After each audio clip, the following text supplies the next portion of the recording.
Could always figure it out. Andrew's Yep. going to be right here. Yep. I just want us to get going Okay. because we got a long one. Yep. I'm going to have Yep. to tell people Yep. Yep. until we get to the IT thing. Yep. Yep.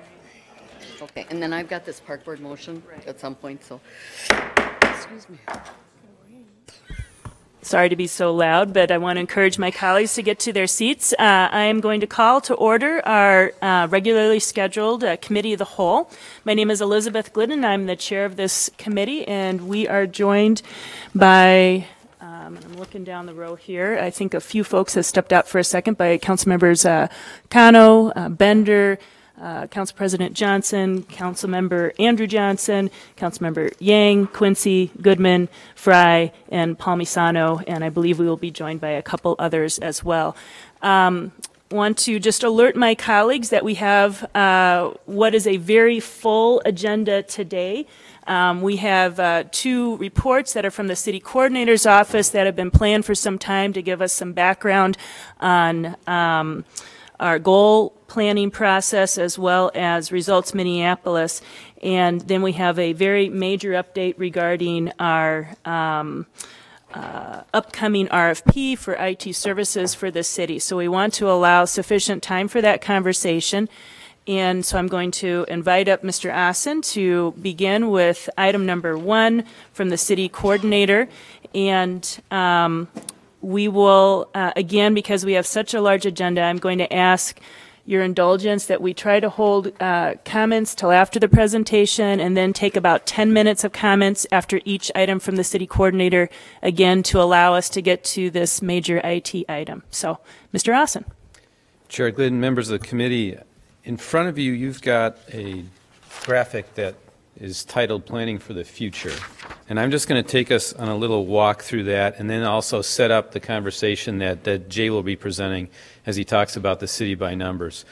Basically, we're at a point in time with the transition in the council and the transition in the mayor's office where normally the city takes a moment and thinks a little bit about its broad goals and then strategies in the nearer term that it would like to see the departments and the carry out and the city achieve, quite frankly. I mean, the bottom line is improving the city for residents, for visitors, for people who do business here, for everybody.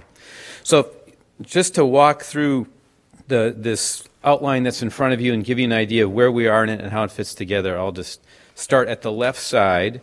And you'll notice at the very top it has a word that says listening, and it points backwards in time. So towards the end of 13, as we were approaching the election cycle and as we were winding down a budget year, a number of the departments got together and started thinking about how do we express priorities across the city. And there's a number of ways that priorities get presented all the time. A budget document is an expression of a city's priorities. It's where you're putting your resources and your time. We have an existing statement of goals and a whole range of directions under those goals with targets around sustainability and economy and making sure that the infrastructure of the city is working, a whole range of targets there as well. And so late in last year, we actually had a couple of meetings where we gathered the department heads and their key leaders from their departments to talk about the view of the city from the department's perspectives. What's going on in the world of law enforcement? What's going on in the world of public works? What's going on in the world of sustainability? To try to get a handle on a list of priorities and a list of things that were important at that point in time. We also had a chance to talk with some external stakeholders. These were entities that work frequently very closely with the city. It includes governmental units like the Park Board in Hennepin County. It includes nonprofit partners. It included foundation partners. It included the Youth Coordinating Board. It included the schools. So we had a similar conversation with these folks just to start to think about what are the priorities, at least from those perspectives at that point in time. You get through the transition in January and February, and we're at the 22nd now of January, and there's a presentation to the Committee of the Whole on the city through data and this planning for the future. In a couple weeks, we're going to be collecting all of you for a day and a half on the 3rd and 4th of February to collect a similar set of values and attributes and goals and strategies. And to also have a conversation then with the department heads around attributes and goals and strategies and targets and visions and focuses, whatever name you want to attach to them. But the idea is to get a vision of where we think the city needs to go. And within that context, you can see down in the orange areas, these reflect the city goal process, the city strategies process. We're not quite sure what to call that second layer yet. We've talked about calling them sub-goals or strategies or targets. I think strategies is a good working name for it at the moment. But we're having a process where through February, there'll be an opportunity for all of us to sit down and talk about what's a better, more finalized list of goals and strategies for the cities. Now, you might want to think about how this plays out, and it plays out into the green and the purple zones on this map. And you'll see that the purple graphics are really talking about departments' business plans. Well, we want those business plans aligned with the city's goals and strategies. That's why we're doing the work in orange first about setting goals and strategies. And then we want to align those business plans through the budget process, which is laid out here in green. That budget process traditionally runs May through August, kind of the summer months. So obviously going into the summer months, we want to have some good alignment amongst all of us about where we're trying to go, how we're going to try to get there, get some feedback on how we're trying to get there, and then incorporate that all through the business planning and the budget process as we move. I think in terms of what's absolutely critical to think about as we move through this is that the alignment from an individual's work plan, literally in Perform Minneapolis, to the city's community indicators. These would be ultimate outcome indicators that we would have in the city. And the vision is for that alignment to be absolutely seamless. So when I have my personal work plan, I can see how I help contribute to my department's business plan, how that's reflected in the budget, and then how that's reflected in the city's community indicators that become part of results. That's ultimately reflected in everybody's opinion about the city.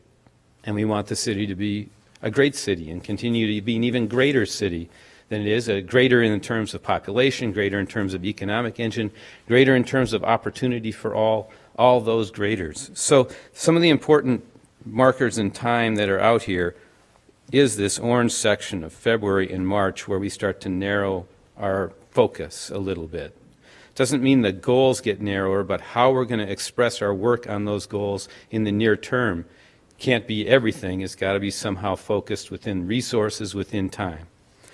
Looking at making sure we have departmental alignment is going to be huge. That's why we want to have this conversation on the 4th of February where there's department heads interacting directly with the council and the mayor as we start to create more and more of that alignment. And then obviously expressing choices in terms of money, where some of those hard choices get made, comes along later on in the summer. I think in terms of milestones and other pieces of the puzzle, oh, thanks, Jay. We want to have a series of running conversations, and I want to direct your attention to under April, under community input on how goals get done. This is something that is a little bit different than what was done 4 years ago. We think that there's great value in triggering a conversation that expresses itself in many ways over time and becomes a rolling conversation about how the city does its business, how the city hears from people who are served by its work. The first is a narrower conversation over a month or two about feedback from the community about the strategies that we're starting to align around. If we're going to try to go and work on economic disparities, and one strategy that all of us kind of start to coalesce around, and the community planning and economic development coalesces around, is jobs retraining for the biomedical industry. Let's just say that's the near-term opportunity. We want to be able to take that conversation into the community and get some feedback on whether that makes sense, or whether there's other strategies that could be part of the conversation, and what the general direction and feel is for how this is this a good way for the city to think about expending some time and energy on attacking economic disparities. There's a whole ranges of conversation that go on daily around these kinds of things, but there's opportunities in this near term for conversations like that, stretching that out. We do a resident survey every other year in this city. It's another opportunity for a public conversation that may not influence immediately the 2014 work, but it certainly influences the 2014 budgeting conversation and potentially the 2015 priority conversations. And Neighborhood and Community Relations is starting a series of conversations as well with the neighborhoods and with other groups that is intended to be a longer rolling conversation. My point in talking about all these pieces is that these are all opportunities for the city to have conversations in community in addition to whatever all of you would do in your wards that is in addition to this process from what has happened in the past.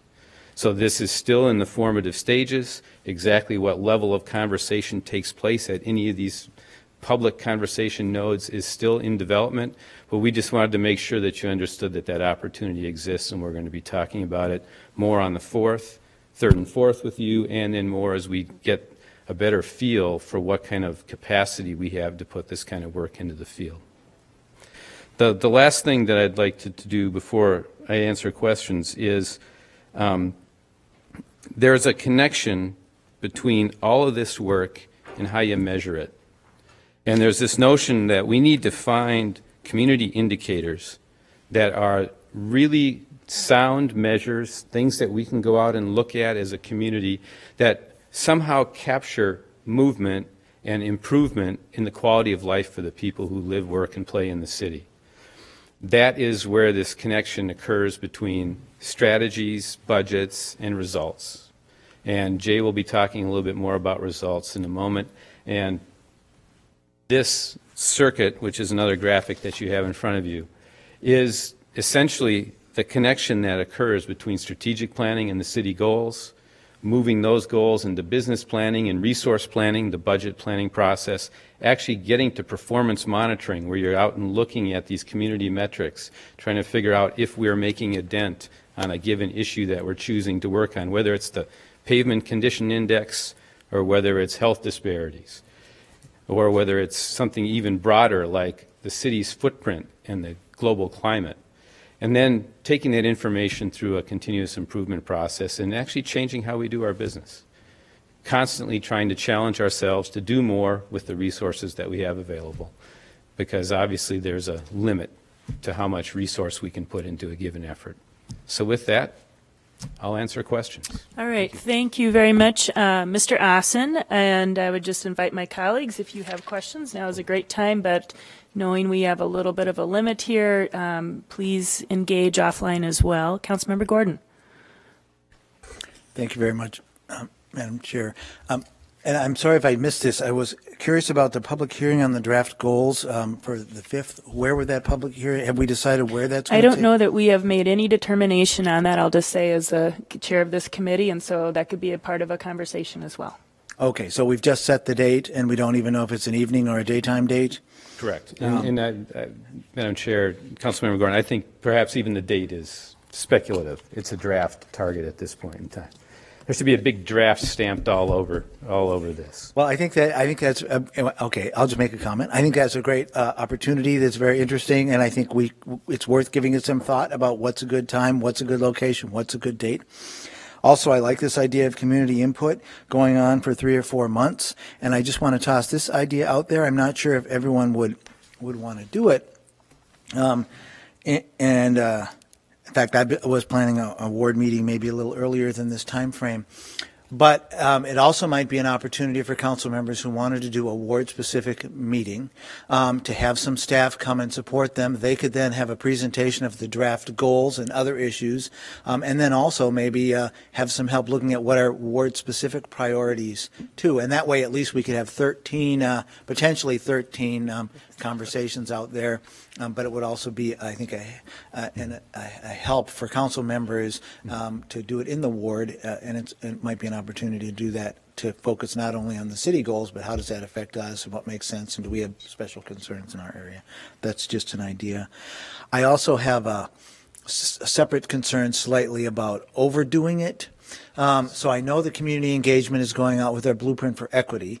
I'm actually very interested in having the Community Engagement Committee that I chair, Health, Environment, and Community Engagement, participate with the Commission in some of those discussions. And we've been talking about the idea of going out and having a couple of community meetings just to focus on that, and also how could we improve community engagement. I think one of our main principles is we talk to people before we make the plan, and so that was one of the ideas. If we're going to look at our community engagement system holistically, now that it makes sense, let's go out there.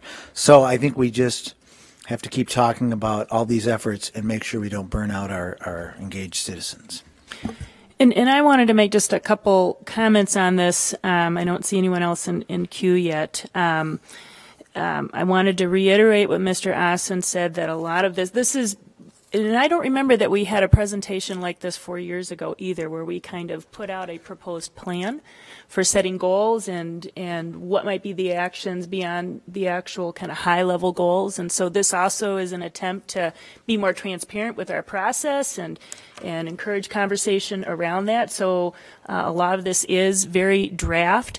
There are a couple of things that I think, which Mr. Assen alluded to, that are the markers we should be thinking about.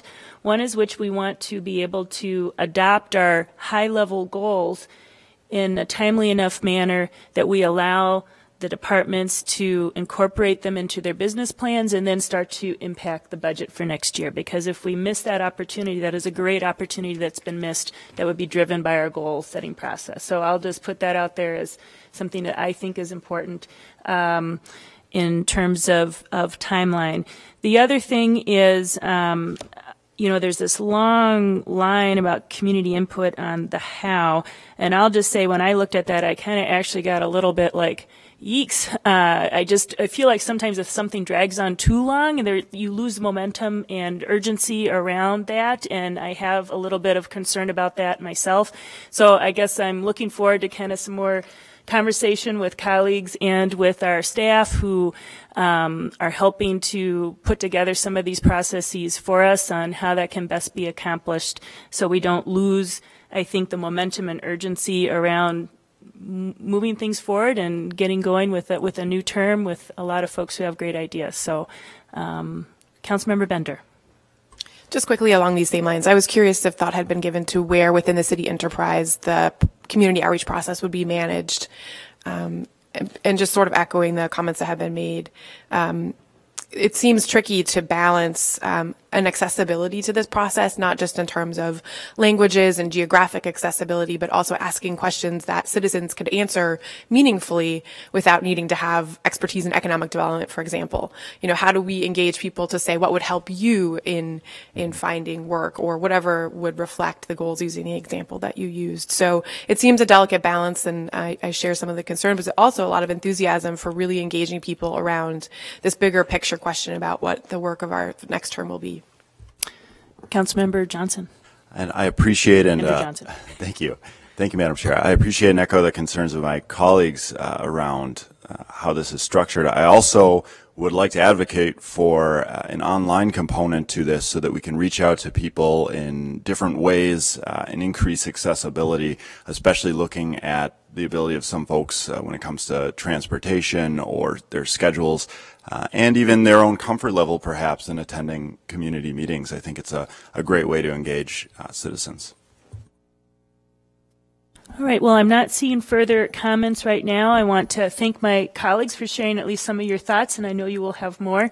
And I think that our action just is to receive and file this for now, so I'll move to receive and file. And all in favor, please say aye. Aye. Aye. Opposed? And that item is dispensed with. Next, we have a presentation regarding the state of the city through data. Mr. Strobel, if you'd like to introduce yourself. And Sure. Good morning, Chair Glidden, members of the committee. My name is Jay Strobel. I'm the Deputy City Coordinator here at the City of Minneapolis. This morning, to build off of what Mr. Assen said, on February 3rd and 4th, we will be gathering to begin the process of establishing a set of city values and goals. And this morning, I wanted to share a set of community indicators and a few internal measures to highlight some of the trends that are currently are occurring within the city. I also want to note that these indicators represent a sample of a few hundred measures that we are regularly looking at as part of our Results Minneapolis process. I intend to move through this set of information relatively quickly because there's about 40 slides, and at the end, Paul and I will be, Mr. Austin and I will be happy to stand for some initial questions you have. That said, given the complexity of the information and some of the topics that are covered, I urge caution in not drawing some definitive conclusions based exclusively on this data. If you have some in-depth questions, I encourage folks to be sure to contact the appropriate staff for fuller discussion. The information is organized largely around the 6 areas that the current council orientation sessions have been organized. You see here, we'll get into population, employment, and economy, engage in healthy people, public safety, infrastructure and environment, and internal services. So to start out with, at the very basic, some population information about the city. Going back several decades, at its peak, Minneapolis's population was over 520,000 back in the 50s.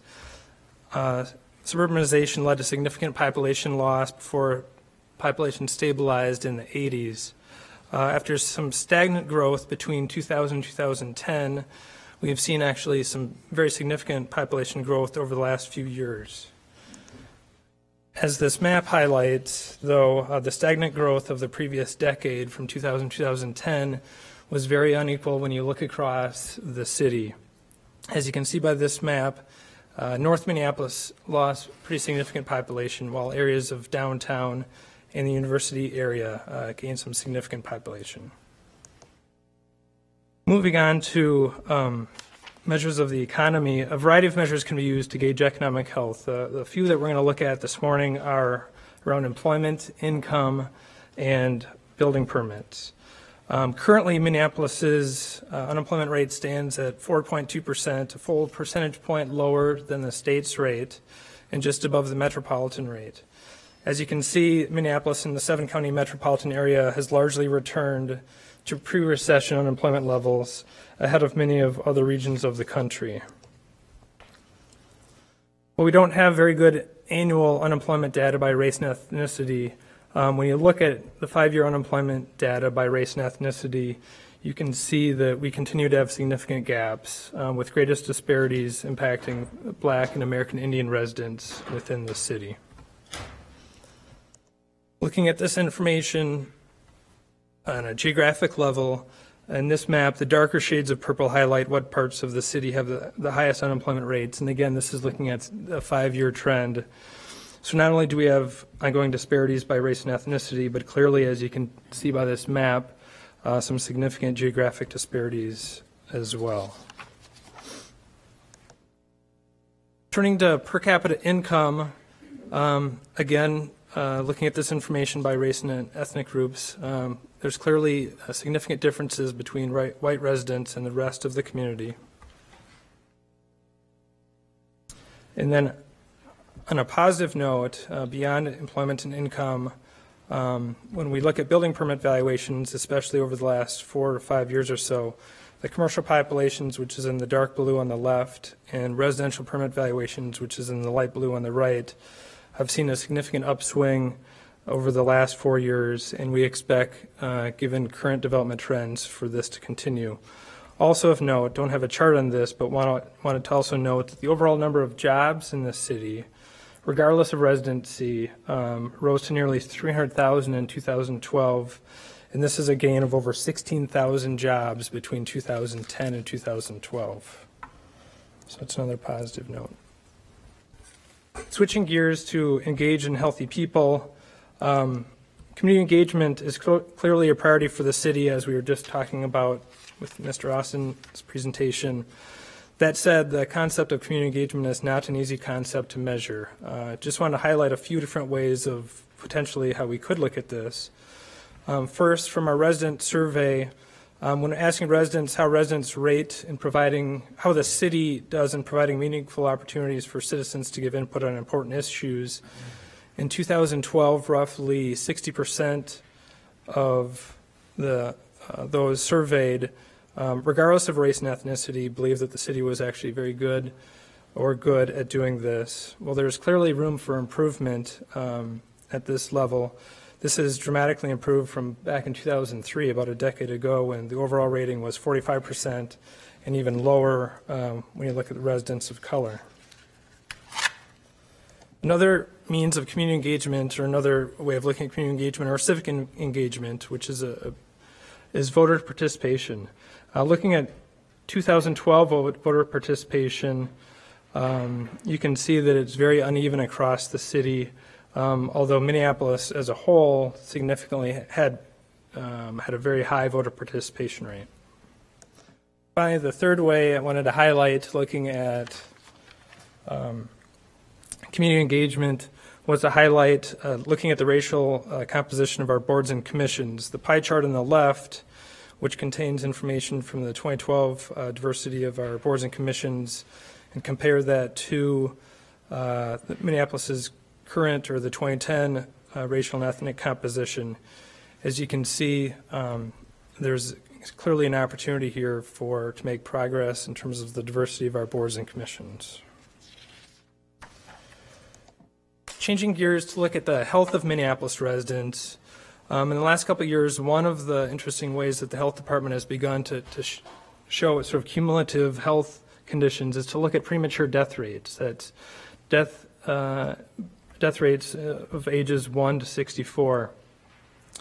Again, a similar concerning geographic pattern emerges here, as we've seen in other indicators. While we are in this chart, I'm going to highlight infant mortality rates. However, this trend is actually largely representative of other key health indicators that we monitor, namely low birth weight and preterm babies. While there's been overall improvement in recent years, as you can see by the set of bars on the far left, which represent the city as a whole. However, there are ongoing disparities between Asian and Pacific Islanders and whites compared to the blacks and American Indians. Of additional concern is that the Hispanic outcomes for infant mortality, as highlighted in this chart, and also if you look at preterm babies, is significantly on the rise during the time period that this chart highlights.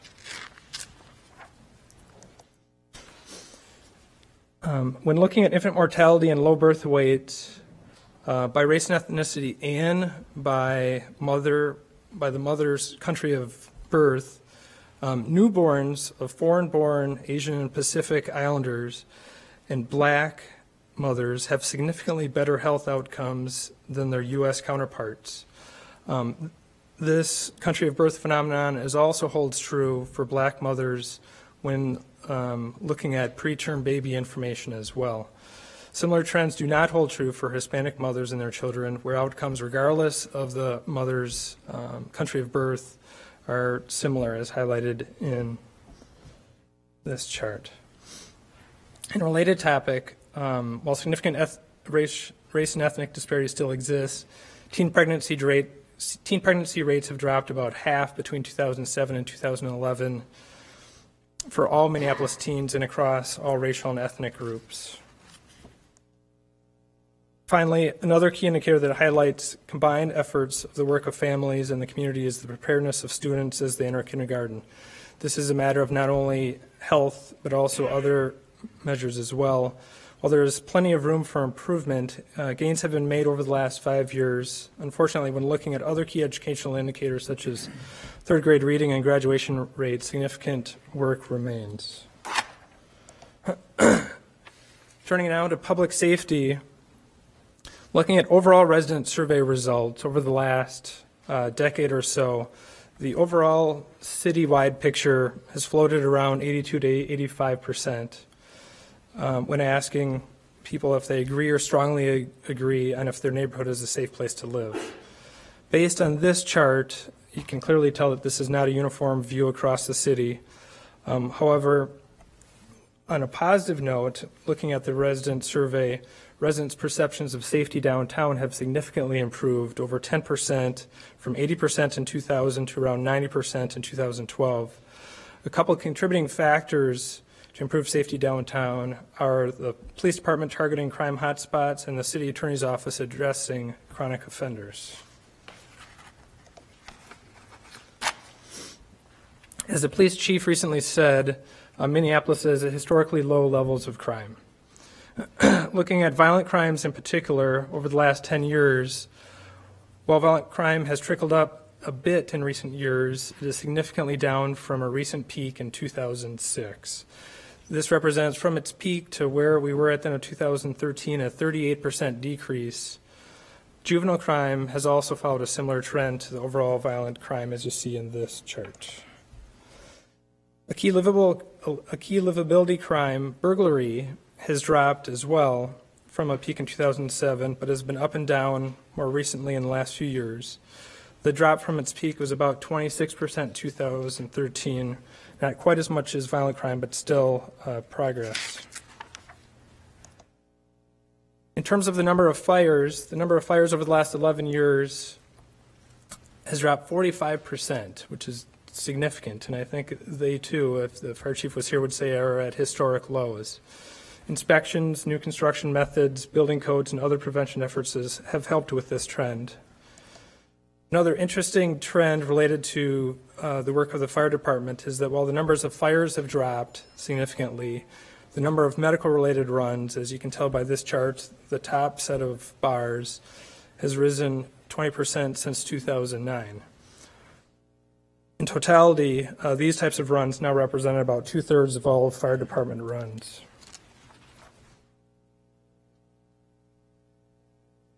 In terms of infrastructure and environment, broadly, the city's infrastructure, the city's livability, you can look at this in a number of different ways. A couple of the ways that I want to highlight, first a couple of comments on one of the key measures that we've monitored over the last half dozen years or so, as we've gone through significantly challenging times with the Great Recession and with the depressed housing market, has been the number of vacant boarded registered properties. It's called the VBR list, if you hear that term. In 2006, prior to the housing market collapse, there was about 380 properties on this vacant boarded list. By 2008, only 2 years later, that list peaked at 952 properties, before falling to its more current number within the last week of 569 properties, and we expect that still to drop. One of the concerning pieces of the VBR properties list is the fact that 55% of those properties are within two wards, wards 4 and 5. The number of VBR properties as well as other factors contribute to this resident survey measure on this chart, asking residents their notion in terms of agreement around their neighborhood cleanliness and whether it's well maintained.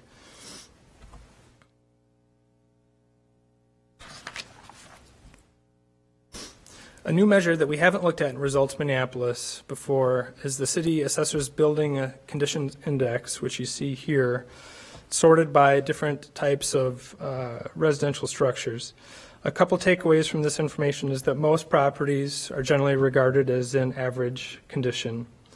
In addition, many of the new condominiums built in the early to mid 2000s are now dropping slightly in their conditions.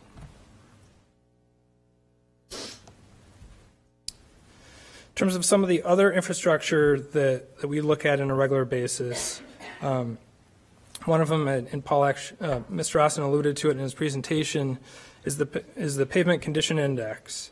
The blue line, which you see here, the dark blue line here is the municipal state aid streets, it's shown a slight uptick in the recent years. The Pavement Condition Index for the residential streets has flattened a bit. A long-term strategy for maintaining and renewing the city street infrastructure is needed. In talking with Public Works in preparation for this presentation, their hopes is that they have an opportunity this year to work with the mayor and the council in developing a long-term strategy in funding the city's pavement condition of all the roads. Transportation funding, should be noted, is more dependent than the other infrastructure that the city has, the water, storm, sanitary sewer systems, which are enterprise funded, The transportation system is largely funded out of property tax revenues. A couple key environmental measures wanted to highlight and that we track closely are the greenhouse gas emissions, which are highlighted in this chart. The carbon dioxide emissions have dropped in recent years due to a variety of community-wide strategies. In addition to that, the city itself has deployed a number of ambitious city-owned fleet and property strategies to impact this as well. The other environmental measure I wanted to highlight is recycling. Clearly, with single-sort recycling, we're hoping to build upon the gains that took place in the most recent year. And Mr. Strobel, I apologize, but I might ask you to kind of go a little bit more quickly through these last slides, just because I know there are a couple folks with questions, and I'm concerned about getting to the IT item. Just to go more quickly through these last few, this chart highlights residents' overall satisfaction with city services. What's very positive to note is that 97% of residents are either satisfied or very satisfied with city services. The city has worked very hard, in addition to improving city services, to also improve its overall financial health over the last decade. A couple measures to look at that are our general obligation debt balances, which are highlighted here, which have dropped pretty significantly, as well as our general fund performance, which has largely risen over the last several years. Also wanted to highlight improving the financial health of the city has been complicated over the last decade because of deep reductions in local government aid, which has led to some significant property tax increases. Looking at both combining services and taxes from the resident survey, we've seen a gradual increase in residents believing that they're getting greater value for their tax dollars. The last three measures, this one highlights the city's employment engagement scores. We are going in the wrong direction in this, but it's something that we are aware of and that we do want to address going forward. Next, well, we have made a commitment to diversifying our workforce, as highlighted by the two light blue lines, one on the top representing female representation in the workforce and the one on the bottom representing people of color representation in the workforce. Little progress has been made in these areas. In terms of eligibility to retire, over the next 5 years, we're expecting up to 20% of our workforce will be eligible to retire, with significant concerns in the departments of police, fire, and public works.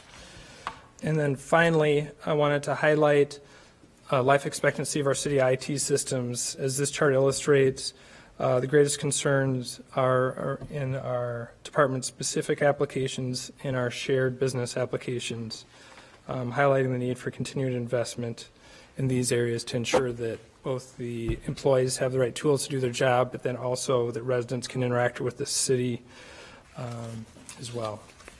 So with that, happy Yes, to answer for you. Thank you. And I want to say thank you so much to Mr. Strobel and Mr. Assen and the entire team, which does a tremendous amount of work to collect and work with departments on how to identify best measures and encourage discussion around those. And again, I apologize for the time constraints here. We do have 3 council members in queue, and I'm going to take those questions, and then we need to move on to our next item. Councilmember Gordon. Thank you, and I'll be brief, but this is fantastic information. I really appreciate you sharing it, and I think I can follow up with a lot of the things with other staff. I just wanted to stop for a minute on one thing you said that there wasn't a graphic for, which was about the number of jobs in Minneapolis. I think you said 300,000, and I'm also curious, are those full-time jobs, and where did we get that number from? Chair Glidden, Councilmember Gordon, I'd be happy to send you information. It was in one of the previous results Minneapolis set of materials we've looked at. I would need to dig into the details to find out if it's exclusively full-time jobs or it also includes part-time employment as well. I appreciate that. I look forward to seeing more. Councilmember Cano. Thank you, Ms. Chairman. I just had a quick question on slide 15 where it says diversity of Minneapolis boards and commissions. The racial category breakdown doesn't include Latino. Is that because the Latino community is asked to racially identify with other markers, or is it because there's absolutely no Latinos serving on the boards and commissions? Chair Mr. Strobel. Yeah, Sorry. Chair Glidden and Councilmember Marcano. I'm going to have to get back to you on that particular question. I don't know the answer to it. I was looking for David Rubador. I think between the Neighborhood Community Relations Department and the clerk's office, we'll be able to get an answer to your question. Thank you. And Council President Johnson. Thank you, Madam Chair. And looking at these slides overall, further increases my concern about the community that I represent. And so just today I got the crime stats for the first 3 weeks of our city this year, and I realize these are small, but half of the Part 1 crimes occurred in North Minneapolis. All of the arsons in the city of Minneapolis have occurred in North Minneapolis, and this is intolerable. So where do we take these statistics that we have that show these huge disparities in our community? And is this going to be part of our goal setting process? I hope that we talk about how we deal with this inequity in our city. Mr. Austin, whoever. Chair Glidden, Council President Johnson, part of the reason why we want to present this information today is specifically to lead into those conversations we're going to have on February 3rd and 4th to provide you all a background and some level setting on the indicators that we look at on a regular basis. I think that without a doubt, our hope is that coming out of those sessions is going to be some clear goals, values, and strategies about how to go about addressing some of the concerns that clearly are highlighted in this information. Okay. Mr. Austin, did you? No? Okay. All right. Thank you, and thank you for that question. And I think it's a good marker to all of us although the presentation was not as in depth as it could have been, this is a lot of information, but it's very robust information, and you can follow up with our staff to get more detail on any of these slides. I am now going to turn the chair over to Councilmember Johnson as we turn to the Information Technology Subcommittee. Thank you, Councilmember Glidden. My name is Andrew Johnson, the chair of the IT subcommittee, and today we have a request for City Council committee action from the IT department, and that is to receive and file a presentation on the outsourcing of IT services.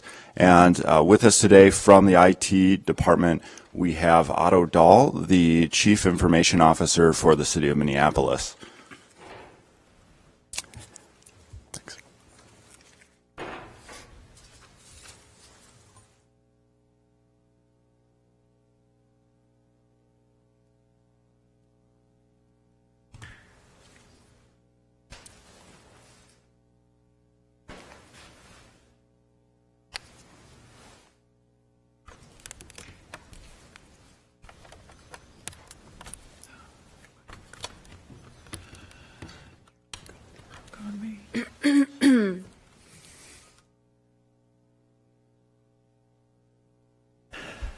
Thank you, Chair Glidman and committee members. Otto Dahl, CIO for the city.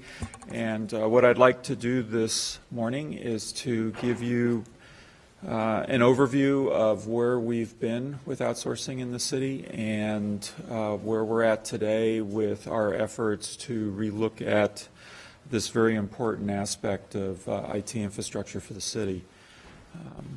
I'd like to start by giving you a brief background of sort of what the world was like back at the turn of the century. You go back to 2000, 2001, and 2002. The IT infrastructure here was fairly unstable. There were a lot of problems and issues. The city was faced with a data center that they were leasing with the county that was going away, and there was no way to renew that. So they were looking at having to find a home for their equipment. They also were having difficulty in attracting IT talent, and they were looking for cost savings at the same time. And so it was chosen as a path to outsource this. And ultimately, a contract with Unisys was signed at the end of 2002 that started a process of transitioning and ultimately running a good portion, a majority of the IT for the city by Unisys in concert with your IT organization. We went on for a number of years, and in 2007 the contract was renegotiated. It added a number of more detailed service level agreements in order to track accomplishments. We have 38 SLAs that we track, and there are fiscal penalties for not meeting those agreements. But there's also an ability for Unisys to, in essence, achieve those, earn back those service credits should they miss an SLA. We also added some services, and in particular one was money was in essence set aside in the contract to ensure that our infrastructure, particularly our computing devices, i.e. servers, and our desktop devices, the PCs you find, or laptops around the city, were refreshed in a appropriate manner. And we went on, and in 2010, the city, of course, was still reeling from the recession that had gripped the country, and we took some actions in 2010 to readjust the contract to gain back money that was being spent, and in particular a large chunk of that was to delay that PC refresh aspects that we had set in motion back in 2007. We also added a process, or a concept I should say, that we call the ARC-Rook process, which basically assigns in essence value for the number of devices that Unisys in essence manages on our behalf. And if we reduce those devices, i.e. the number of PCs or laptops, then we end up paying less. This obviously drove and did drive behavior by departments to ensure that the devices that they deployed amongst their staff and in their operations was the least needed. And so it did reduce, help reduce our costs. And then ultimately, I came on board in 2011 in February after I sort of figured out how things were, and a couple of things struck me. One, IT in general, the industry has changed an awful lot in 10 years. With the consumerization of IT and other aspects that everybody kind of takes for granted now, if you think back to what it was like in the early 2000s, things have changed an awful lot. Also, the city itself has changed. And the needs of the departments have changed. And because of that, I really think we need to do things differently. And so I set out to go back out on the street, because I really feel that we need to, and what I'll be explaining here in a moment is how we perceive we need to progress forward so that we really meet the challenges of the 21st century with a changing city. If you look at the spend, this is for Unisys for the last 5 years. As I mentioned, we started driving down the spend. You need to keep in mind that not all of the spend with Unisys is part of, if you will, a base cost. There is a base cost which we redistribute through our funding mechanisms within the city across all the departments.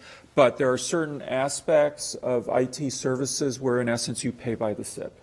And so that typically you see me coming back once a year for about $900,000 to $1 million of those types of services based on what departments are doing in any given year. In particular, though, one reason for a relatively modest drop in costs in 2013 is we took our email system and we, in essence, put that in the cloud through Microsoft's Office 365 offering. and that was at a significant savings to the city. So that was a large chunk of why you see that drop here in 2013. And we've done a few other things along the way to keep pressure on our IT spend. Now, when you get into outsourcing, there's various models that people make use of, and when we were talking to folks about the models that either they were deploying or things that they had considered, it really kind of struck us that this is sort of like a spectrum of how many suppliers you really take advantage of, from one to many. And it seemed to us that when you were at sort of the endpoints or the extremes of that spectrum, that turned out to be fairly problematic. There were challenges with just having one supplier for such a large breadth of IT services being supplied, versus having, if you had too many suppliers, your challenges become one of integration of all those suppliers and managing all of them through the various contracts that you're in essence having to put into place. And that it was better for us, and as you're going to see here in a moment, that we choose something sort of in the middle of that spectrum that we felt was giving us the advantages, again, of staying away from the extremes of that spectrum. Now, the approach that we took to actually getting through a process of determining a sourcing, from determining a sourcing strategy to ultimately, once we know what we feel we need, to an RFP creation, that initial phase, which is what we're in right now, as demonstrated on the slide, is phase one.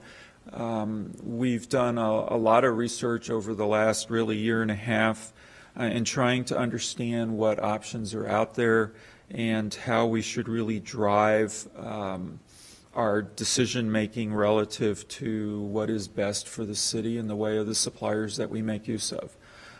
And in particular, this obviously feeds the detail of and requirements that need to be put into an RFP in order to ultimately achieve that. And so we're really in that process here today, and we'll be coming back to you with an actual more detail and ultimately seeking approval to ultimately issue an RFP. Phase two, of course, will then be an evaluation and selection phase.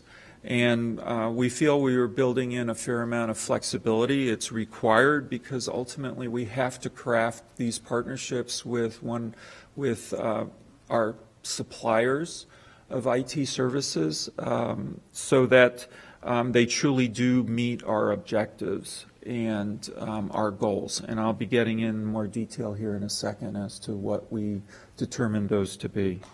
And then we move on to contract negotiations. It's always a challenge when you start to get into how things are priced and what is part of a base package and what ends up, if you will, again, having to be purchased on a per use or per SIP basis. And so those dynamics need to be worked out. We think that by having and looking at this in pieces, that each area of IT that we would target for a supplier will have different characteristics and therefore would see different potential pricing orientations, et cetera. And so again, we really feel that our ability to have supreme flexibility and ultimately what our craft is what we need. And then finally, of course, we have to manage these contracts. In essence, our suppliers are partners in going forward, and so that will be our final phase. Now, I think one of the lessons the city has learned is that this cycle we shouldn't be going through just once every 12 years. We should be doing a lot more frequently than that. And, we're going to be proposing a much shorter cycle than that. But again, because of this trying to create flexibility in these general areas, which I'll be outlining for you in a moment, each of those areas might actually have a different cycle time to it. In other words, some might be shorter than others. But again, we want to try to keep all of them as short as useful because we think that is to our advantage. but we obviously have to weigh the benefits of how often we go through an involved cycle like this. Now, our approach, first of all, we wanted to establish some governance, and we set up two groups. One was a steering committee made up of council members, the chief coordinator, the chief financial officer, and the chief information officer, i.e. me. And then we also set up a group, which we call the working group, for getting input from department heads. I was on that committee, as well as I believe there was a member of the finance office on it as well. And then we sought outside counsel. We went to multiple areas. First, we do have contractual arrangements with Gartner and Corporate Executive Board IT research firms, and so we tapped their expertise, as well as going into private industry. Target, in particular, was very gracious with their time and allowing us to talk with people that really do an awful lot of outsourcing on a variety of things over time. And so it gave us pretty good insights on lessons that they had learned over time. And then also I've taken advantage of the public sector. My colleagues, having been a former state CIO, gave me access to people at the state level, as well as other city and local metropolitan, both county and city CIOs across the country, and organizations that I belong to. We ultimately hired Pillsbury Global Sourcing as a company that could come in and help us with this entire process, and they've been with us since the start of crafting the requirements and ultimately putting together an RFP. And we have the ability, through a contract that we signed with them last year, to have them all the way through transition if we so choose, again in those 4 phases. Now, one of the things that we learned when we talked to our governance groups is we went out and tried to get a sense of some sourcing principles that were near and dear to their way of thinking. And most definitely some of the things that came out very strong was, number one, no offshoring in 2 areas. I think one that a lot of people deal with and hear a lot about is, our data is going to stay on our soil here in the United States. And also, though, where we have that employee-facing interaction, we want that also to be coming from within the country. And that's not to say that these days IT companies have a lot of their technical staff supporting their products overseas, and so those people talk with IT professionals, i.e. in our case the IT department staff, and so that situation has to be there only because that's the way the industry has moved.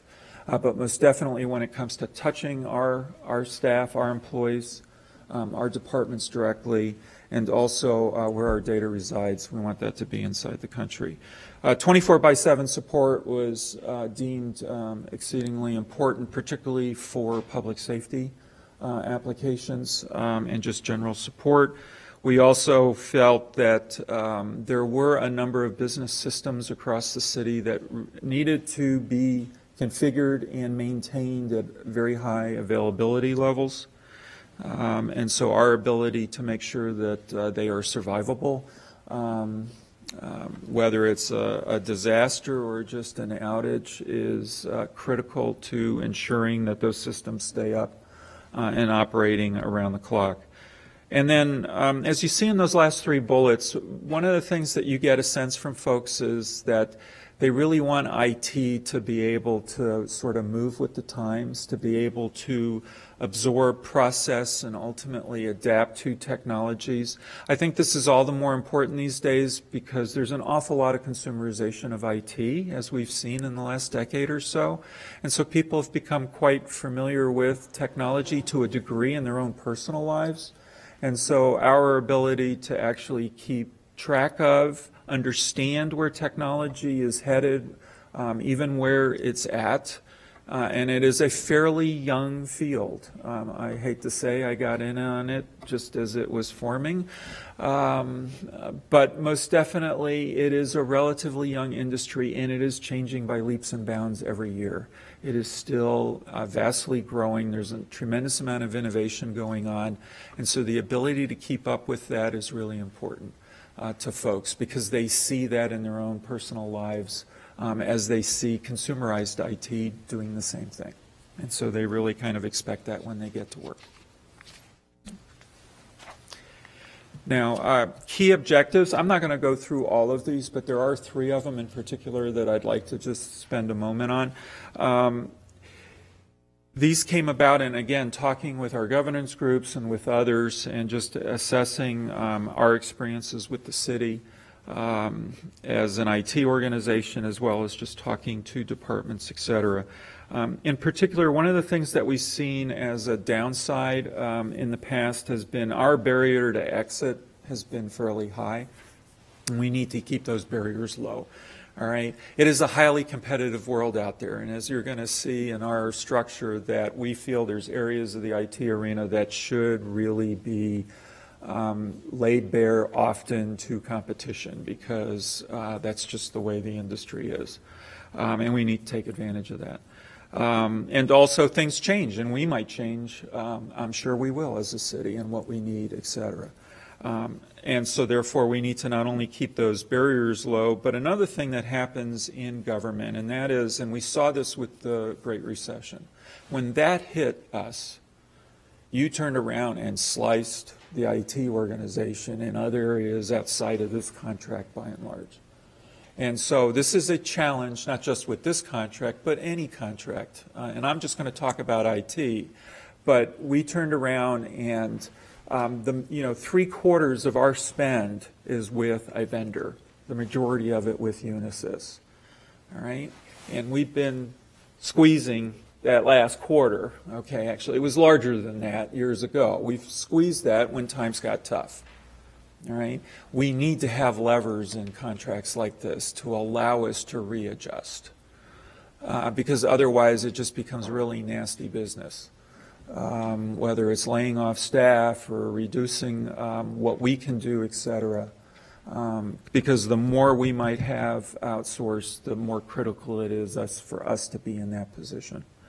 And then finally, I want to talk about, again, we need to ensure that whatever we set up here and it's really infrastructure, the IT infrastructure that the city runs on, that city government runs on, needs to be able to evolve with industry innovations.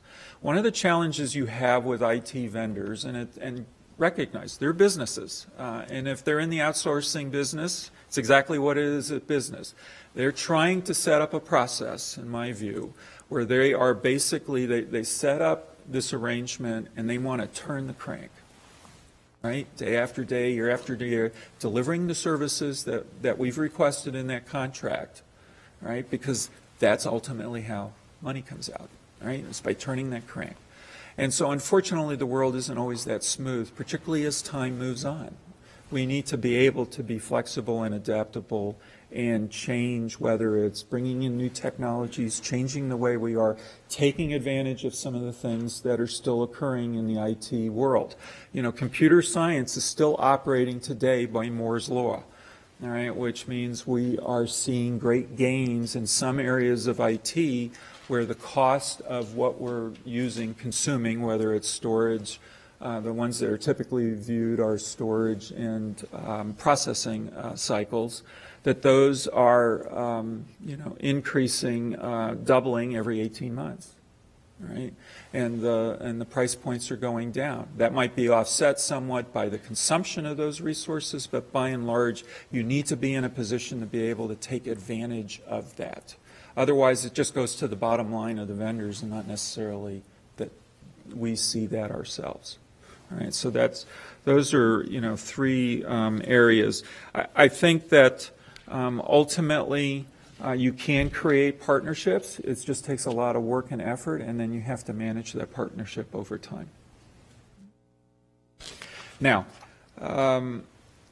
part of our process in ultimately getting to an RFP is to try to really understand how we're going to articulate to a set of potential suppliers what it is that we want them to take responsibility for, what their role will be relative to the city's role in delivering IT services for the city government here in Minneapolis. So what you have in front of you here on this slide is the as-is delivery model. Now, we've broken it into three basic areas. One is governance and leadership, where actually what we're talking about is it's really important to us as an IT organization and really as a city, that interaction with our clients, the departments, the employees, yourselves. And so we want to ensure that we have control and are setting the tone and the policies, et cetera, the IT strategy for the organization. Enterprise level decisions really we feel should be an area, and ultimately that should be an area that the city controls. The second area is service management, and this really relates to those activities where we ultimately design specific solutions. We set policies, we set standards where appropriate, our managing of our IT projects. It also deals with how we go about implementing change in technology, in the infrastructure, how we handle problems, maintain performance, et cetera. The myriad of things that has to happen in an IT world. And then finally, you really get down to, okay, now that we've set policies, we have standards and other sorts of things, the largest chunk, though, is actually in service delivery. Our ability to go out and actually establish and maintain this technology to do things relative to the way we want services delivered, along with how we or what we want to achieve with technology, whether it is dealing with the computing devices and from the data center all the way on up to the desktop, if you will, or to people's actual personal handling of like a tablet or a cell phone or whatever that technology may be, including all that networking that needs to go to interconnect all that. It's that sort of whole spectrum of the world that service delivery actually gets involved with. Now, it's easy to piece together how we are today. You can see from this slide what's in blue is what the city IT department is responsible for, and what is in red is what Unisys is responsible for. We have a couple of outliers there that are done by some other vendors, and or actually there are some IT functions that are done by other departments within the city, as noted there. But one thing I'll point to in service management, you'll notice there's a couple of areas where you've got a shaded bar between the city and Unisys. Those are areas where we have very close sharing of that responsibility, and that's obviously something that we always manage as to where sort of they leave off and we take up, or vice versa. And so that actually has evolved over time. In their very early days, there was actually a little bit more red up there than there is currently today. Now, moving from the way we deliver IT today to what we would like to propose folks consider for how we should do it in the future. As we mentioned, we really feel that this should be broken up. And in this case, there really are 6 different areas. Again, the blue represents the city IT department taking on those roles and responsibilities. The white retain is still for those parts of city government that do their own thing. And then we've got 4 suppliers in there. I'll make note that the green, I'll talk about that first, the networking component. We talked with Public Works. They have a control network that they use for the water system here in the city. It's called SCADA. They have asked that we include specifications for running that, as they are in the process of evaluating all their operation from a, if you will, an IT perspective. And so we are including requirements, and they'll be part of the process to determine whether or not they see something that they'd like to take advantage of. And so that's why that is turned green, as well as you noticed on the previous slide, it was white as being run by them solely. And so then we've got, besides networking, that purple down at the bottom is your traditional data center. That area is where we house our server computers, as well as our storage devices. And again, we really feel that, for instance, is a self-contained area that's highly competitive out there in the industry today. There's lots of people that do this. And to tell you the truth, there are a lot of applications, a lot of systems that people use today that in reality are running in the cloud someplace else, you know, even outside of Minnesota, still within the U.S., but somewhere else. And so, you know, we really feel that that is an area that we really need to expose in and of itself out there. The red deals with security. We used to have this in the networking world. One of the challenges with security is it's sort of like if you've got a farm and you've got a hen house. You know, do you put the fox in charge of the hen house? And so taking a very strong security posture, and I'm sure you're all aware of what goes on in the security of our information in the IT world with some of the unfortunate things that have been going on of late. Security is a big deal, and so to be absolutely safe, as much as we can make it, we feel that we probably need somebody different. So that we've truly got an independent eye on everybody. And then there's the butterscotch color. And that is an area that deals with traditionally what you run, the infrastructure that's, if you will, in the hands, so to speak, of our individual employees. It's anything from our desktop world, the help desk to help them out, the ability for us to deliver things like cell phones or the specialized computing equipment that goes in our public safety vehicles, et cetera. And so those are really the sort of the end user arena of technology that's incorporated there. Now these areas were chosen based on, number one, how we thought they logically related, how the industry best relates to it itself, because obviously we're looking for and want as many people to come forward seeking our business as possible. And so we didn't want to construct something that really would be very hard for someone to actually go out and supply to us. And so we broke it up into, as you see, these 6 areas. But there is one area that across all of this that I want you to keep in mind, and that is there's actually a lot more detail behind each one of those boxes.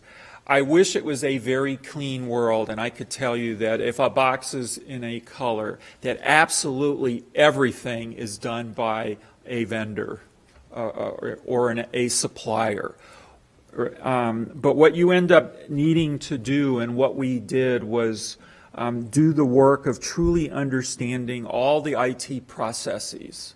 And there's just a lot of them that we actually accomplish that really drives our ability to ultimately determine what the service delivery model needs to be. And so we have a chart that looks like this.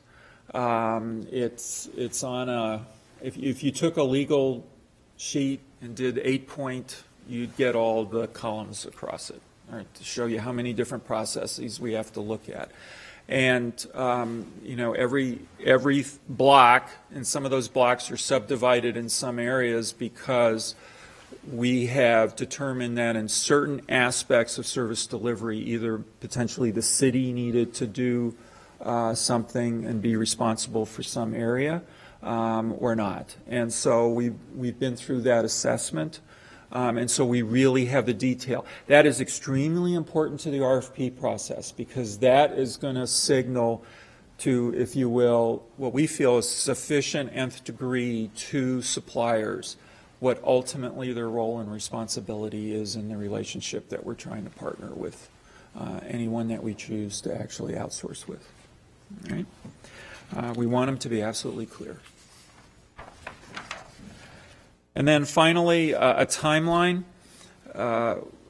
Now, I think most definitely there's been discussion on this prior to you all coming into office.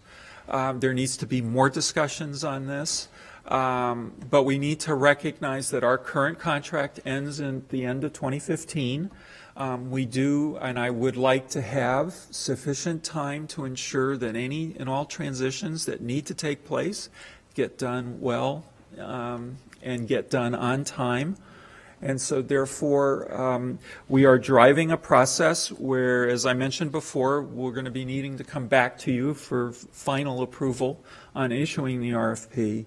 But in particular, we originally had slated on releasing the RFP on February 18th. We understand that that's going to be pushed to early March. I've got enough flex in the schedule to be able to absorb that sort of change. But I think it's important to have more conversations, of which we're starting here today with some of you, and we'll continue talking. But as you can see, after we ultimately release that RFP, we're going to be going through a process based on an approach where we we will down select to a few vendors to ultimately do detailed assessments, having people in, et cetera, so that we can ultimately come to a conclusion. And ultimately, with that down selected, work through a process where ultimately we get in a position of, through negotiations, ultimately approving whomever we want to partner with us to ultimately deliver IT services to the city. And then finally, we're looking at and would like to have 11 months thereabouts to transition from what we do today till then. This will have some ramifications on the 2015 budget because this is not something that we can necessarily just flip a switch over the weekend. We're probably going to have some things where we're, in essence, paying Unisys while at the same time starting up payment to someone else. So there's going to be some degree of overlap. Obviously, we're going to minimize that as much as possible, but it's just the reality of dealing with IT. Particularly as much as we're going to have to deal with because currently we outsource the majority of our IT services. So with that, I'm more than happy to answer any questions. Great. Thank you very much. And I want to thank you for the presentation and for my colleagues with this issue. It's obviously the city's biggest contract. It's a very hot topic, and so certainly a lengthy presentation, but a lot of good information as well. So with that, I'd like to call on Council Member Cano. Thank you, Council Member Johnson. So a quick question. How does engagement with multilingual audiences and multilingual communications, how would that interface with this plan, if at all? I'm just trying to make sure that when we approach this work, when we approach this change, that whatever systems it is that we're going to implement or end up getting through the city, that they're kind of thinking about that sort of diverse component of how we were able to make sure that whatever we're putting out there as the public face of the city is backed up internally with the new systems we're trying to build. Chair Johnson, Councilmember Cano, we try, number one, development of applications has always been the purview and responsibility of the city IT department, and that doesn't change in what we're proposing. We are sensitive to that issue. We don't necessarily do things as well as we would like, that's for sure. But it's really upon the development groups, starting with the IT department, to ensure that that gets considered and implemented in anything that we do in IT. Just like I've been having some recent conversations on dealing with folks with disabilities of various types, to be able to also understand that our citizen-facing and also employee-facing capabilities are there to be able to support people, et cetera. And so that's just something that we as a department, when we're considering applications that we're releasing, that we actually ensure that those sorts of capabilities are built in. And also, I would add, there are capabilities that we don't do a good job of just letting people know that they can make use of them today. For instance, I am sometimes surprised how often people don't realize that even through things like when you search, you can translate what you find on the internet quite easily with any browser. A lot of people don't understand that capability exists. So. But it's the onus is on the IT department to accomplish what and give direction as appropriate to any supplier that's delivering a system for us. Great, thank you. Sure. So on that note, you know, I've used the Spanish translating tool, and it's not, I would say it's 50% accurate. It just doesn't, I mean, the translation's not literal word for word, so there's kinks to that I think we need to be more careful about when we approach this. But also, I just wanted to let you know that in the Latino community and the Native American community, the mobile, the cell phone use and access to internet through cell phone is quite high. And so folks typically don't, you know, have a laptop or wireless at home, but they do have the ability to use Facebook, and that's actually the platform that most of these communities use to engage with the internet and to stay on top of information. So I just wanted to share that with you as you move forward with these plans, to kind of keep all these things in your mind and see how we can roll this out. And one last question: what is the role of the communications department in this particular effort? Chair Johnson, Councilmember Cano, we work with them closely because in reality, people, you should recognize, we as an IT department, we don't own data by and large. So we work with departments and we work with the communications department whenever we're looking at any sort of information exchange with the outside world, whether it's data that we have or just trying to get a message out. So for instance, our look and feel for our web presence, what is actually out there, where it's physically located, how we portray it, et cetera. We work through the communications department, just like we would if we're looking at putting out a press release. It's the same sort of general concept. We work with Sarah Dietrich's world in that endeavor. So are they a part of this particular work group? The work group you quoted before?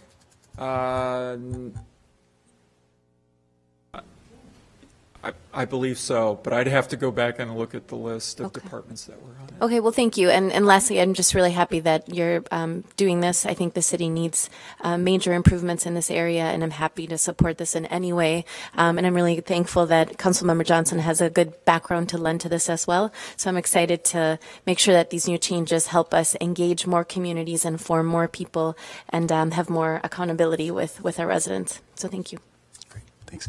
Councilmember Gordon. Thank you very much, Mr. Chair. And I first just wanted to express my appreciation for this and support for this approach. I really like seeing that we are open to breaking up this contract into smaller pieces. My hope is that there'll be some local vendors who will be very interested in this, people from Minnesota, even Minneapolis, and see that there's parts of this that they can take on. I think it opens it up also for us to save money and also be more nimble in the future. I really appreciate your emphasis on maybe a shorter time frame and maybe not renewing all of these, but some of them. I think that we did get in, kind of boxed ourselves in with our large Unisys contract that was actually approved well before I even got to the City Council, and I've been here for quite a while. And so I appreciate that. My question really is, when will this come back and touch the council again? What do I need to be worried about making a decision on? I think we've already authorized the release of the RFP. You don't really need any more approvals for that, if I understand that correctly, and we're not going to see it again. But during this phase 2, will it be public when you select top vendors, or are we going to not look at this again until it comes back for the final approval of the contract? And are you going to want input, maybe even if it isn't even public? Is there another time when you might want some input prior to that? Oh, and I'd just like to say to Councilmember Gordon, because we have a new council, I believe there is an interest in having this RFP come back one more time before the IT subcommittee before releasing it. Okay. Yes, Chair Johnson, Councilmember Gordon. Yeah, we're trying to be in a position so that we can come back for ultimately allowing us to move forward and issue the RFP on the Council of the Whole's meeting on February 19th. All right. We still are working with folks like the Permanent Review Committee, the PRC committee that looks at contracts that the city RFPs, excuse me, and contracts that the city gets involved with, and so we're still working through with them. And then we need to have some further discussions with yourselves and others on the final details of this.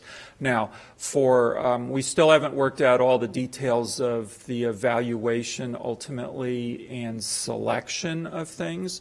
There's a tremendous time commitment to the ultimate process of selection and negotiation. But ultimately, we will be back to if you will, seek approval for contracting with however many vendors we contract with, as we do on large projects. So you will see us again towards, if you will, the end of selection and negotiation with evaluation of the selection. That's not to say there won't be further discussions in between as appropriate, but that's what I sense will be the touch points officially with council. So just to clarify, Mr. Chair, so you're saying at the end of phase 2, after that second evaluation, you'll come back to the council then, and where we will approve moving forward with contract negotiations in the phase 3?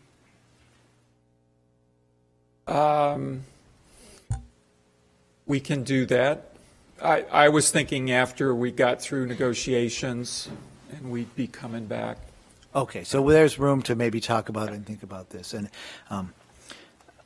I found the term down select kind of interesting. I'm not quite sure what that means as opposed to up select or select, but we can talk about that. Okay.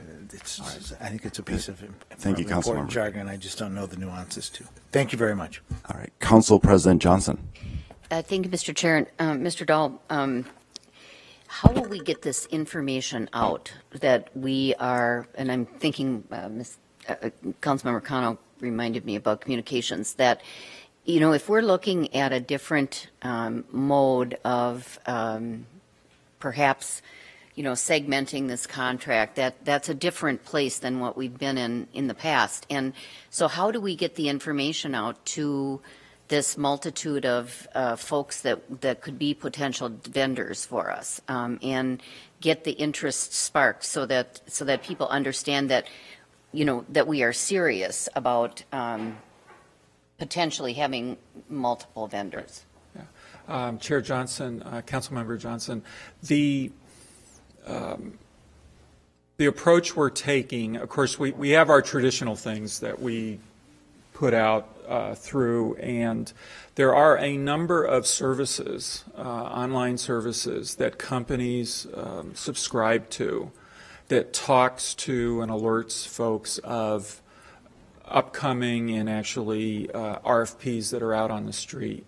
We've been working with Pillsbury and others in identifying those avenues, and we will be using them to put our RFP out there to ensure that it gets a wide breadth. But the industry is very good at watching for what's going on. And you just need to get it to the right avenues. Recognize that they don't subscribe to every one of those because they cost. I mean, that's how those entities make money in selling that service to IT companies. But nonetheless, there's a number of them, and so we will be throwing out this in many more channels than we have in the past. Because again, we want to ensure that everybody finds out about it. Great. Vice President Glidden. Thank you, Mr. Chair. And actually, Council President Johnson asked something that was kind of in my realm of thinking, which is really just, I'm, of course, incredibly hopeful that we get a very robust response. And sometimes I guess you don't know till you put it out there. But as you were saying, the IT world is continuing to evolve and change, and all these new companies, and so I guess since you have divvied up the contract this way, you must anticipate we'll get at least some response that allows us some choice. I don't know if you want to say anything more about that, but. Sure. Chair Johnson, Councilman Glidden, most definitely. I think that some areas, because of the way we've broken it up, number one, there are a lot of players that are smaller players that will be able to bite off those chunks. Some of those players in some areas, I'll give an example, in dealing with the data center service that we're looking for. There are a number of firms. They exist in Minneapolis proper, as well as Minnesota, and of course around the country. And so we really feel that there'll be lots of potential players there. The biggest challenge was ensuring that what we chose to collectively put as one area were things that really didn't work against the way companies have evolved in the IT industry. And I think we've done a pretty good job of that. So I'm really comfortable that we're going to see a lot of opportunities. We may see some people applying, and they would be able to apply for more than one of these areas. And so I'm sure we'll probably run across a few, not many, who will put in for everything, but I expect we're going to get a lot of folks where there's just one, maybe two areas that they actually will go after. And I think what it also does ultimately is companies are making a decision whether or not they're going to spend money to try to acquire the business, right? Because it costs them money to go after business. And by having smaller chunks, I think they really can see that it's a smaller price to pay in order to go after business. So I think that helps really work in our favor. All right. I see no further discussion. So with that, without objection, we will file this presentation with the committee. I want to thank you, Otto, for your presentation, and I will turn the chair over to Vice President Glidden. Oh, sorry. I will move to receive and file the presentation. So without any objections, all those in favor, say aye. Aye. All right. Thank you. I'll turn the chair over. Thank you so much. Just noting the time, we will turn now to reports of committees. And Council President Johnson has one additional item. Thank you, Madam Chair. I'm going to send around a request for a staff direction. And this is actually a staff direction that was requested by Minneapolis Park and Recreation Board. This is relating to the yard, as folks speak about it in conjunction with the Ryan development. And it's just a staff direction that gives the Park Board the assurance that we are going to continue to work to coordinate with the Minneapolis Park and Recreation Board over the development, ownership, and operation of the urban park connected to the Ryan Downtown East development. In addition, the Deputy Director of CPED is directed to form a work group to facilitate this coordination with representatives of the Park Board. We use this work group idea and plan very successfully in developing the park dedication ordinance. It worked very well for us. So I would make that motion, Madam Chair. All right, Council President Johnson has made this motion. As we are in committee, I don't think we need seconds on this, just for folks as we continue forward with some, just a process reminder. Councilmember Gordon, discussion, and I wonder if we can get some help from the clerk's office with clearing up the speaker management. Thank you. I just wanted to clarify that the staff that's heading this up is CPED, and I believe the Deputy Director, that would be Mr. Lutz? Yes.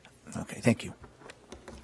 And I put myself in queue just to make a brief comment. I want to thank Council President Johnson for bringing this forward. I know that both she and I have heard from the Park Board President about just wanting to have a signal from us about our working relationship moving forward, which I think is quite important, and I want to thank you for bringing this forward. So without further discussion, the motion has been made. All in approval, please say aye. Aye. Aye. Opposed? And that item is approved, and that staff direction will be related. So then, with seeing no further items, we will turn to our reports of committees. And for our newer council members, this is really just an opportunity to briefly run through agenda items from our committees. And I do see we may not have every committee here, and if there are some timing issues, we'll skip over if there's not a report. But the first committee that actually met was Community Development and Regulatory Services, and I don't see the chair, or was the vice chair going to make a brief report, or the chair is here?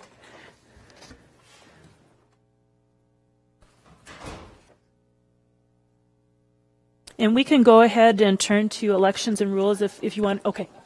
Thank you, Madam Vice President. There are only 4 items on our agenda tomorrow, but because item number 1 is something that would affect everyone, I just wanted to spend a minute talking about it. This is our liquor business gambling license applications. So in citywide, every 2 weeks, we take forward a number of renewals, and these renewals are generally not controversial, and as a result of them not being controversial, they don't involve separate public hearings, change of ownership, any kind of police investigation. We're relying on you on the council to take a look at the renewals that are in your wards sometime during the cycle and let us know if there's a problem. So we discussed this in committee as well, but item 1 is just the regular licenses. The licensing department is going to send every council member a list of the licenses in their ward every 2 weeks, so that you'll be responsible for looking at those and making sure that there aren't any problems. And if there are problems, you should absolutely feel free to talk to Councilmember Fry or myself. Item number 2 is a good example of this. This is a business operating conditions to a grocery store in the 5th Ward. So this was going to be renewed. There were problems with it. They had a settlement conference, and this is the resolution to approve that license with some conditions on that license. Item number 3 is a simple change in the credit enhancement for the High Lake Triangles apartments. And item number 4 is a resolution submitting a number of projects to DEED for pollution environmental cleanup related work. We are not ranking those projects because DEED asks us not to. Our only choice would be to take them off and not move them forward at all. And all of these projects seemed and deemed worthy from a housing or economic development point of view. I will note that Councilmember Warsami and I will be in a settlement conference tomorrow during the City Council meeting, and questions should be directed to Councilmember Fry. But I would ask that in advance of the meeting, if you have any questions, that you talk to me, just in case he's unable to answer questions in the formality of the council meeting. And then typically what happens now is we allow, if folks have questions on that report, and the chair can answer your questions. And I know, Councilmember Fry, that you had put yourself in the speaker queue Councilmember Frye, did you have a question or comment? Thank you, Chair Glidden. It's actually just an additional comment. I noticed one slight irregularity on the way we do businesses in regulatory services, and that's generally speaking that board, that committee, it functions very much like an appellate court. So we review the decisions that are made by either an administrative law judge or some other decision maker. However, in reviewing those decisions, there's no standard of review that's written into the rules. Generally speaking, you'd give some deference to the previous decision maker, and if there is no deference given, then it would be a de novo review. So I will be speaking with staff as well as the city attorney to clarify whether that's something that we may or may not want to add. This is just an FYI and update. All right. Okay, I'm not seeing any further questions for the Community Development and Regulatory Services Committee. The next committee that met was Election and Rules, and Councilmember Frye, if you want to give the report on your committee, even though we just met. On the elections, the report is that we have adopted the revised rules, and we will be functioning under them through the remainder of these 4 years. No further report.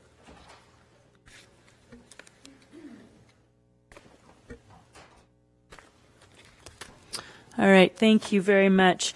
And I apologize, I'm looking in my book for the Executive Committee tab, because I think that committee met. Here we are, it's at the beginning.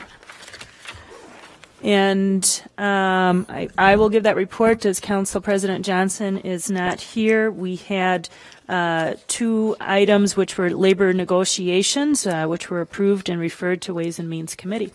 So that's the report from that committee. And I'm not seeing any questions on that report. Our next committee is the Health, Environment, and Community Engagement Committee. With that committee's chair, Councilmember Gordon. Thank you, Madam Vice President. The Health, Environment, and Community Engagement Committee will be bringing 2 items forward recommended for approval. The first is to confirm the appointment of Russ Henry.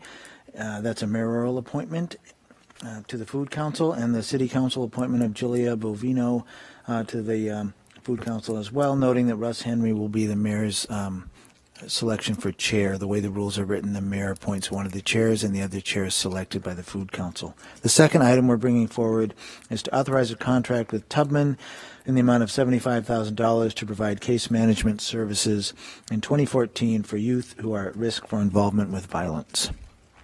I can stand for questions. Not seeing any questions. So the next committee that met was Public Safety, Civil Rights, and Emergency Management. With that committee's chair, Councilmember Yang.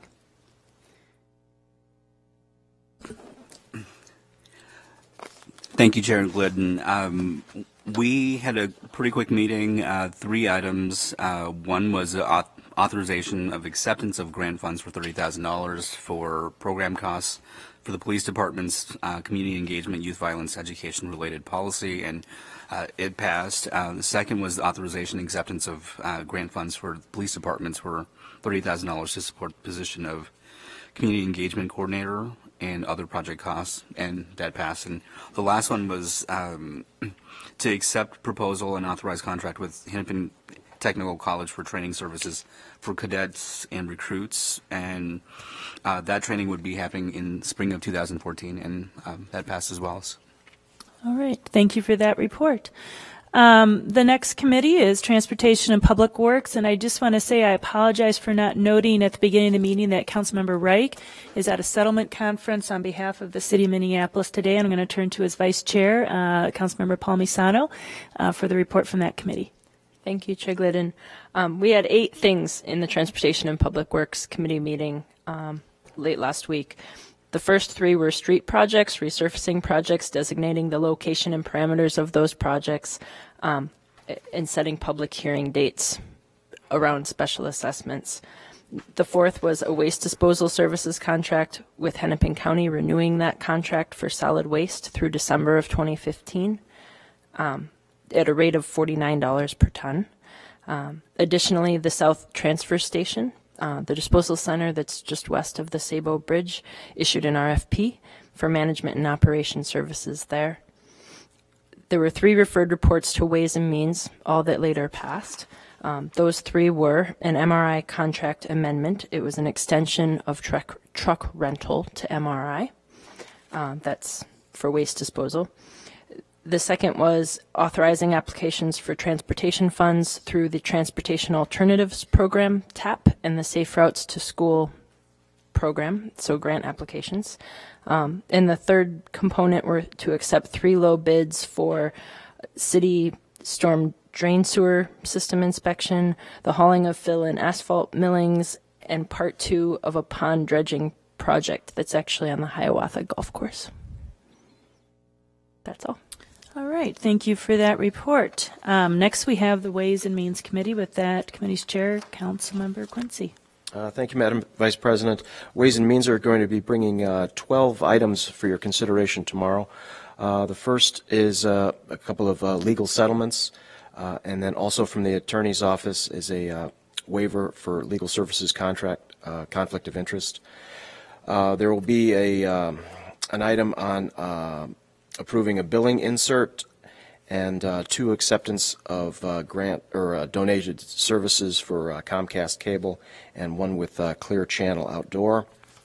There'll be an acceptance of some grants for the Creative City Challenge Art Competition Project, John Bigger's Seed Project, and in a mini grant from Metropolitan Area on Aging. Property Services is bringing forward an approval for negotiating and executing a 2-year contract with Aggregate Industries for barge mooring at the Upper Harbor Terminal. And there's going to be 2 remodeling services contract amendments for fire stations 5 and 7. There'll be an approval of collective bargaining agreements for the trades unit, as well as AFSCME Local 9, the attorney unit, brought forward from the Executive Committee.